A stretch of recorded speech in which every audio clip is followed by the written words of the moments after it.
کائنات کی ہر چیز میں ایک مقرر اندازہ اور خاص نظم و ضبط ہے، خاص ڈسپلن ہے۔ ان کل شیء خلقناہ بقدر، سورۃ قمر۔ ہم نے ہر چیز کو ایک خاص انداز سے پیدا فرمایا ہے، اللہ تعالیٰ فرما رہا ہے۔ کائنات کا جو نظم و ضبط اس بات کی روشن دلیل ہے کہ کوئی ایسی اعلیٰ و برتر ذات موجود ہے جس نے یہ ساری کائنات، یونیورس، ساری دنیا خوبصورت نظام پیدا فرمایا ہے۔ ان فی خلق السماوات والارض واختلاف اللیل والنہار لآیات لأولی الالباب، سورۃ آل عمران۔ بے شک آسمانوں اور زمین کی پیدائش اور رات اور دن کے عدل بدل میں اہل عقل کے لیے بڑی نشانیاں ہیں۔ دن، رات، چاند، سورج، زمین، آسمان کا نظم و ضبط سب اللہ تعالیٰ کی حکمت اور کاریگری کی نشانی ہے۔ صنع اللہ الذی اتقن کل شیء، سورۃ نحل۔ کاریگری اللہ ہی کی ہے جس نے ہر چیز کو مضبوط بنا رکھا ہے۔ اور ایک اور مقام پر ارشاد ہوا، ام خلقوا من غیر شیء ام هم الخالقون ام خلقوا السماوات والارض بل لا یوقنون، سورۃ طور۔ کیا یہ لوگ بغیر کسی کے پیدا ہوئے پیدا ہو گئے ہیں، یا یہ خود بخود خالق ہیں، یا انہوں نے خود کو بنا لیا ہے، یا انہوں نے آسمانوں اور زمین کو پیدا کر لیا ہے؟ اصل میں یہ یقین ہی نہیں رکھتے۔ جس طرح زمین اور آسمان اور ساری کائنات وجود باری تعالیٰ کی گواہی دیتی ہے، اسی طریقے سے انسان کی فطرت کی آواز بھی یہی ہے کہ انسان تاریخ کے مطالعے سے مہذب اور وحشی سے وحشی ہر طرح کی قوموں میں قادر المطلق ذات کا اعتراف کرتا ہے۔ بہترین سے بہترین قوم میں بھی اور وحشی سے وحشی قوموں میں بھی یہ خیال رکھا جاتا ہے کہ یہ پیدا کرنے والا ہے جو ایک ہے اور ساری چیزوں کا بنانے والا ہے جو عبادت کے لائق ہے۔ یہ بات واضح ہو چکی ہے کہ دنیا کے مختلف گوشوں میں بسنے والی وحشی اقوام کی، جن کی فکر ذہنی سطح بہت پسماندہ ہوتی ہے، پست ہوتی ہے، وہ بھی کسی نہ کسی شکل میں اللہ کے وجود کے قائل ہیں۔ اس سے ظاہر ہوتا ہے کہ وجود باری تعالیٰ پر ایمان انسان کی فطرت میں شامل ہے۔ قرآن مجید میں ارشاد ہے، فطرت اللہ التی فطر الناس علیہ، سورۃ روم۔ اللہ تعالیٰ اس فطرت کا اتباع کرو جس پر اس نے انسانوں کو پیدا فرمایا ہے۔ ایک اور جگہ پر ارشاد ہے، فی الارض آیات للموقنین وفی انفسکم افلا تبصرون، سورۃ ذاریات۔ اور زمین میں بہت سی نشانیاں ہیں یقین دلانے والوں کے لیے، اور خود تمہاری ذات بھی، کیا تمہیں دکھائی نہیں دیتا؟ کائنات کو بنانے والی اعلیٰ اور برتر ہستی صرف ایک ہی ہے۔ انسان کی صحیح سوچ اسی نتیجے پر پہنچتی ہے، کیونکہ اگر اس سے زیادہ خطا ہوتے تو ان کے باہمی تصادم ہوتے، لڑائی جھگڑے ہوتے۔ کائنات کا یہ نظام ایک لمحہ کے لیے بھی قائم نہ رہ سکتا۔ لیکن کائنات تو اپنے مربوط و مضبوط اور منظم شکل میں موجود ہے۔ اس بات کی دلیل ہے، ایویڈنس ہے کہ معبود برحق صرف ایک ہی ہے، وہ اللہ ہے۔ قرآن مجید میں ارشاد ہوا، لَوْ كَانَ فِيهَا إِلَٰهَةٌ إِلَٰهٌ لَّهُ لَفَسَدَتَا، سورۃ انبیاء۔ اگر ان دونوں یعنی زمین و آسمانوں میں علاوہ اللہ کے کوئی معبود ہوتا تو ان دونوں میں فساد برپا ہو جاتا۔ ذات و صفات اللہ تعالیٰ کی باری تعالیٰ۔ عقیدہ توحید کی تفصیل یہ ہے کہ اللہ تعالیٰ اس کی ذات میں اور صفات میں اور صفات کے تمام تقاضوں میں بھی یکتا ہے، اکیلا ہے اور اکیلا تسلیم کیا جاتا ہے۔ ذات کی یکتائی کا مفہوم یہ ہے کہ اللہ تعالیٰ کی ذات اور حقیقت میں کوئی دوسرا فرد حصے دار نہیں، لہٰذا نہ اس کا کوئی برابری کر سکتا ہے اور نہ کوئی اللہ تعالیٰ کا باپ ہے، نہ اللہ تعالیٰ کی کوئی اولاد ہے، کیونکہ باپ اور اولاد کی حقیقت ایک ہی ہوتی ہے۔ جب اللہ تعالیٰ کی حقیقت میں کوئی شریک نہیں تو نہ اللہ تعالیٰ کا کوئی بیٹا بیٹی ہے اور نہ اس کا کوئی بیٹا یا بیٹی ہے، نہ اللہ کسی کا بیٹا اور بیٹی ہے، نہ اللہ تعالیٰ کا کوئی بیٹا اور بیٹی ہے۔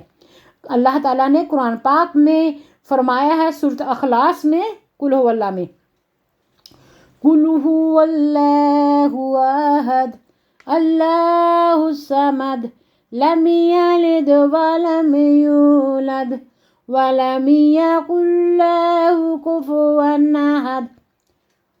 کہہ دیجئے کہ وہ اللہ ایک ہے، اللہ بے نیاز ہے، بے پرواہ ہے، نہ اس کا کوئی اولاد ہے اور نہ وہ کسی کی اولاد ہے اور نہ ہی کوئی اس کے برابر ہے۔ صفات باری تعالیٰ کی یکتائی یعنی ایک ہونے کا مطلب یہ ہے کہ اللہ تعالیٰ ایسی صفات کاملہ کا مکمل صفات کا مالک ہے جو کسی اور فرد میں موجود نہیں۔ وہ اپنے علم، قدرت، ارادے، سننے، دیکھنے، ہر صفت میں اکیلا اور بے مثال ہے۔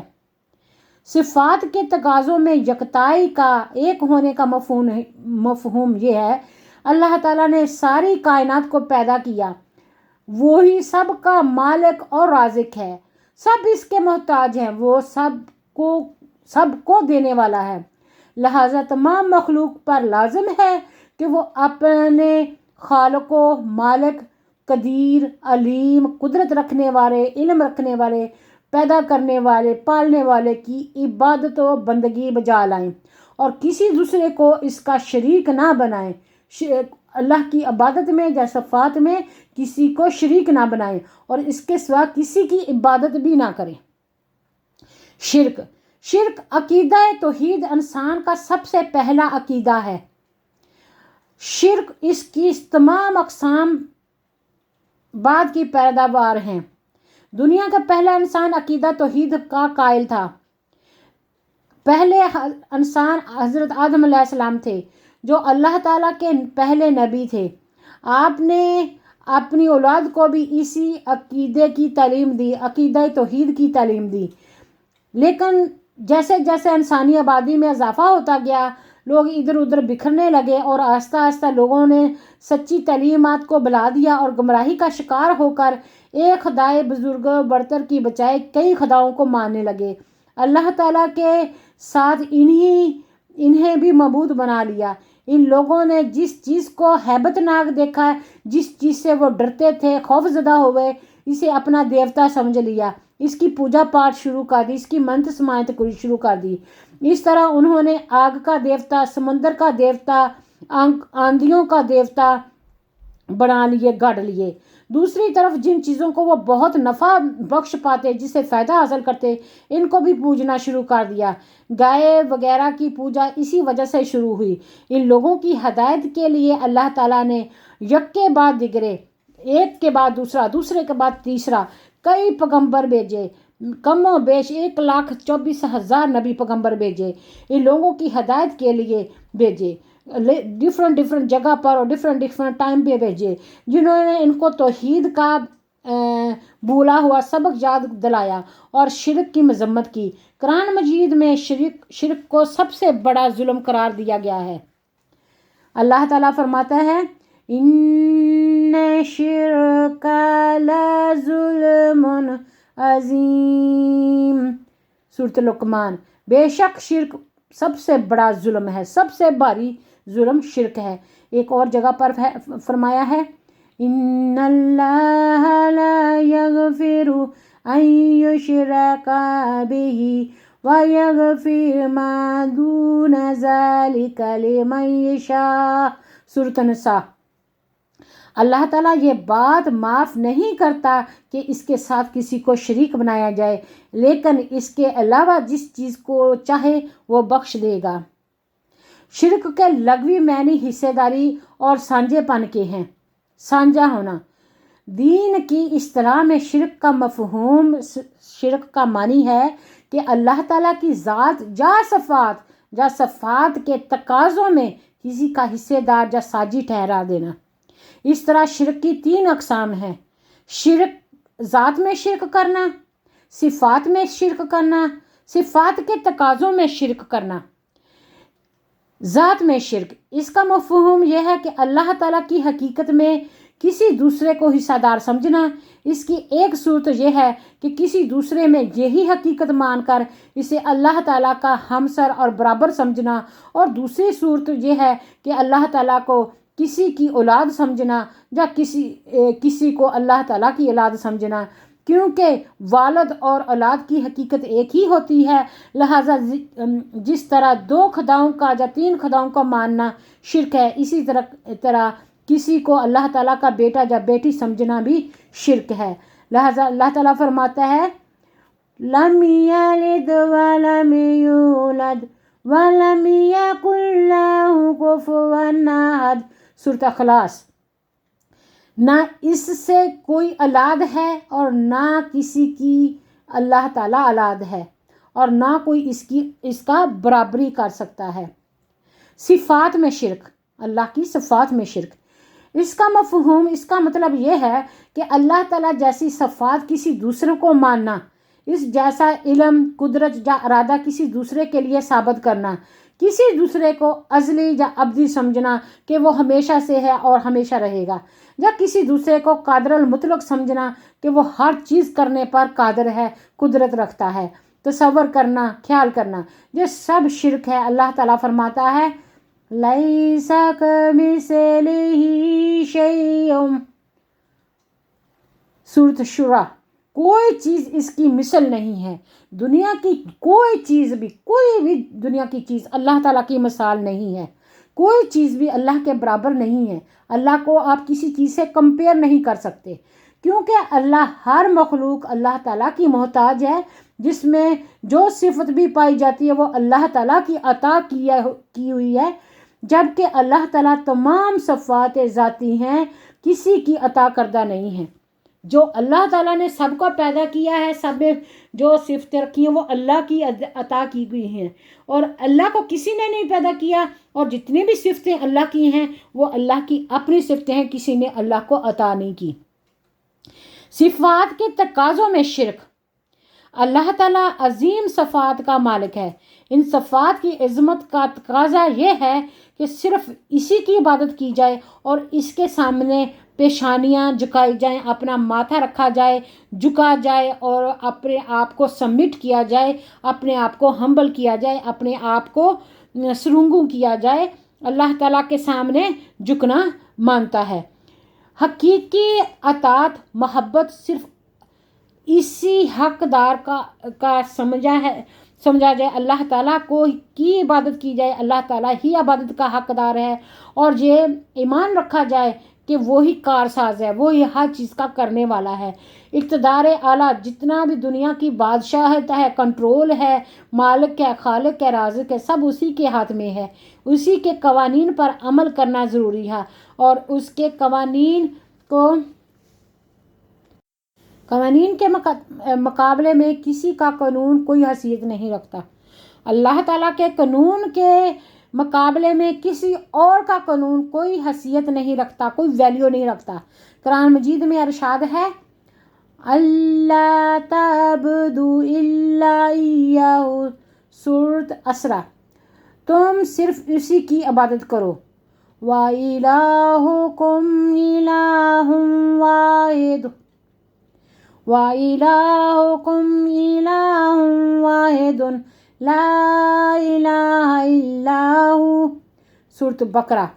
اور تمہارا معبود عبادت ایک خدا ہے، بجز اس کے کوئی دوسرا معبود نہیں جس کی عبادت کی جا سکے۔ وَمَن لَّمْ يَحْكُم بِمَا أَنزَلَ اللَّهُ فَأُولَٰئِكَ هُمُ الْكَافِرُونَ۔ سورۃ مائدہ۔ اور جو کوئی اللہ کے نازل کیے ہوئے احکام کے مطابق فیصلہ نہ کرے تو یہی لوگ کافر ہیں، یہی لوگ انکاری ہیں جو اللہ کی وحدانیت سے، اللہ کے حکم سے انکار کرتے ہیں۔ ان الحکم الا للہ۔ سورۃ یوسف۔ حکم صرف اللہ کے لیے ہے۔ اللہ تعالیٰ ہی کو معنم حقیقی سمجھا جائے جو نعمتیں عطا فرماتا ہے، اور خلوص دل سے اس کا شکر ادا کیا جائے۔ یہ شکر صرف یہی نہیں کہ زبان سے یا اللہ تیرا شکر ہے کہہ دیا جائے، بلکہ اس کی حقیقی صورت یہ ہے، صورت یہ ہے کہ اپنی عبادات اور بندگی کا رخ صرف اللہ کی ذات کی طرف پھیر دیا جائے، اللہ کی رضا کی خاطر ہر کام کیا جائے، اور اللہ تعالیٰ کی فرما برداری کی جائے، اور اللہ تعالیٰ کی منع کی ہوئی باتوں سے منع ہوا جائے، اور اللہ تعالیٰ کے سچے دل سے اللہ تعالیٰ کا عبادت کی جائے، احترام کیا جائے، جھکا جائے۔ غیر اللہ کی عبادت و بندگی اپنی عملی زندگی میں کوئی شعبہ تک نہ رہنے دیا جائے کہ کسی قسم کا شرک کی آمیزش آپ کی عبادت میں شامل نہ ہو۔ ہمیں یہ خوب خیال رکھنا چاہیے کہ شرک صرف یہی نہیں کہ پتھر یا لکڑی کے بت بنا کر ان کی پوجا کی جائے، بلکہ یہ بھی شرک ہے کہ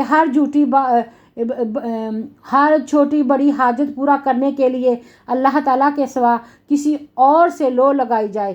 ہر مشکل میں اللہ تعالیٰ ہی کو قادر المطلق اور مسبب الاسباب سمجھ کر اس کے فضل و کرم سے اپنی مجبوریوں کا حل تلاش کرنا چاہیے۔ بے شک اللہ تعالیٰ ہی مسبب الاسباب ہے، قادر المطلق ہے، دعاؤں کا سننے والا ہے، ہر چیز پر قادر ہے۔ ساری خیر اللہ تعالیٰ کے ہاتھ میں ہے۔ بے شمار مسلمان ایسے ملتے ہیں جو زبانی طور پر تو اللہ تعالیٰ پر ایمان لاتے ہیں، لیکن عام طور پر اپنی اولاد، روزگار، صحت اور دیگر مسائل کو انسانوں کے سامنے اس عاجزی اور امید سے پیش کرتے ہیں جس کا صرف اور صرف اللہ تعالیٰ حقدار ہے۔ انسان کی اس کمزوری کا بیان اللہ تعالیٰ نے یوں فرمایا ہے، وَاتَّخَذُوا مِن دُونِ اللَّهِ آلِهَةً لَعَلَّهُمْ يُنصَرُونَ لَا يَسْتَطِيعُونَ نَصْرَهُمْ وَهُمْ لَهُمْ جُنْدٌ مُحْضَرُونَ۔ سورہ یاسین۔ اور پکڑتے ہیں اللہ کے سوا اور حاکم کو شدید ان کی مدد کریں۔ وہ جو حکومت والے ہوتے ہیں، حکمران ہوتے ہیں، ان کو ایسے پکڑتے ہیں کہ اللہ کے سوا ان کی مدد کریں اور وہ مدد نہیں کر سکیں گے ان کی مدد، اور وہ ان کے حق میں ایک فریق ہو جائیں گے لا حاضر کیے ہوئے۔ دوسری جگہ اللہ فرماتا ہے، آمن ھذا الذی یرزقکم ان امسک رزقہ۔ سورۃ ملک۔ بھلا وہ کون ہے جو روزی دے کر تم کو اگر اپنی روزی بند کر دے؟ اگر اللہ تعالیٰ روزی بند کر دے تو کون ہے جو آپ کو روزی دے گا؟ اللہ تعالیٰ۔ یہ انسانی زندگی پر عقیدہ توحید کے اثرات۔ توحید سے انسان کے فکر، عمل اور شخصیت میں نمایاں انقلابی تبدیلیاں رونما ہوتی ہیں۔ اللہ تعالیٰ کو ایک ماننے سے انسان کا فکر، سوچ بہتر ہوتی ہے، عمل میں بہتری آتی ہے، شخصیت میں بہت کانفیڈنس آتا ہے، بہت نکھار آتا ہے، رسپیکٹ پیدا ہوتی ہے، اور دنیا میں کچھ اچھا کرنے کی خوبیاں پیدا ہوتی ہیں، تبدیلیاں پیدا ہوتی ہیں، جن میں چند ایک ہیں۔ عزت نفس۔ انسان جب ہر ایک کے سامنے جھکتا ہے نا تو پھر وہ اس کی عزت نفس ٹھیس پہنچتی ہے۔ صرف جو انسان اللہ کے سامنے جھکتا ہے، اللہ کو مانتا ہے اور دوسروں سے بے نیاز ہو جاتا ہے تو اس میں ایک کانفیڈنس آتی ہے، عزت نفس پیدا ہوتی ہے۔ عقیدہ توحید انسان کو عزت نفس عطا فرماتا ہے۔ انسان جب یہ یقین کر لیتا ہے کہ اس کا خالق و مالک اللہ ہے، وہی طاقت کا سرچشمہ ہے، وہی قادر المطلق ہے، تو اس عقیدے کی روشنی میں اللہ تعالیٰ انسان کو صرف اللہ تعالیٰ کے سامنے جھکتا ہے اور اسی سے ڈرتا ہے۔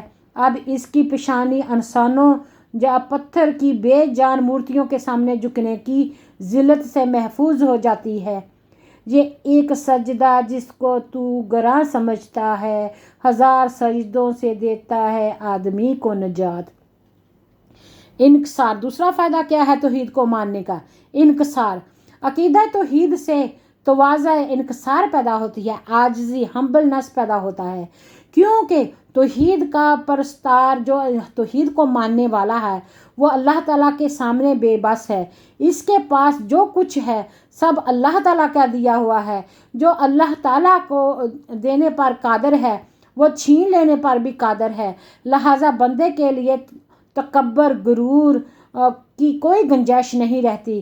اسے تواضع اور انکساری زیب دیتی ہے، اس لیے وہ اللہ تعالیٰ کے سامنے جھکتا ہے، اللہ کے سامنے سرب سجدہ ہوتا ہے۔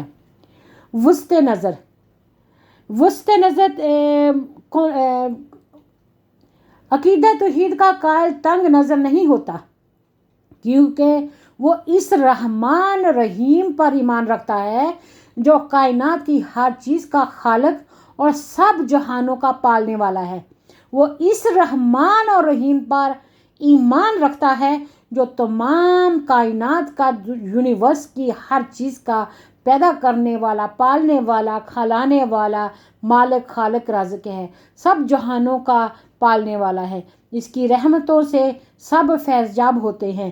اس عقیدے کے نتیجے میں مومن کی ہمدردی، محبت اور خدمت عالمگیر ہو جاتی ہے، ان لمیٹڈ ہو جاتی ہے، اور وہ ساری خلق خدا، ساری اللہ تعالیٰ کی کریشن کے ساتھ بہترین سلوک کرتا ہے اور اپنا نسب و عین بنا لیتا ہے دنیا کی بھلائی۔ استقامت و بہادری، اللہ تعالیٰ پر ایمان لانے سے استقامت اور بہادری پیدا ہوتی ہے۔ مومن جانتا ہے کہ ہر چیز اللہ تعالیٰ کی مخلوق ہے اور اللہ تعالیٰ کی مخلوق اور محتاج ہے، اللہ تعالیٰ ہی سب کا پر قدرت رکھتا ہے، لہٰذا اس کے نتیجے میں جھکنا چاہیے، اسی سے ڈرنا چاہیے۔ اس عقیدے کے ذریعے مومن کے دل سے دوسرے خوف نکل جاتے ہیں اور اس کو استقامت بہادری تصور بن جاتا ہے، اور نہ کسی بڑے سے بڑے فرعون کا خوف اپنے دل میں لاتا ہے، خواب وہ جنگ بدر کی لڑائی ہو یا حنین و خندق کی، وہ ہر جگہ لا خوف علیہم ولا ہم یحزنون، اور نہ ان پر کوئی خوف ہوگا اور وہ نہ غمزدہ ہوں گے کا پیکر بن جاتا ہے۔ رجائیت اور اطمینان قلب، یعنی اللہ تعالیٰ کی طرف سے جی بھر جانا اور اللہ تعالیٰ پر قناعت پسند ہونا، اللہ پر راضی ہونا اور دل کو سکون پہنچنا۔ عقیدہ توحید کا ماننے والا مایوس اور ناامید نہیں ہوتا، ڈس اپوائنٹڈ نہیں ہوتا، وہ ہر وقت اللہ تعالیٰ کی رحمت پر آس لگائے رکھتا ہے، امید لگائے رکھتا ہے، کیونکہ وہ جانتا ہے کہ اللہ تعالیٰ اس کی شرح سے بھی زیادہ قریب ہے، وہ رحیم ہے، وہ کریم ہے، وہ عظیم ہے اور وہ تمام خزانوں کا مالک ہے، اور اس کا فضل و کرم بے حساب ہے۔ انسان جس قدر دل کو اللہ تعالیٰ کی طرف متوجہ کرتا ہے، اس کے دل کو اتنا ہی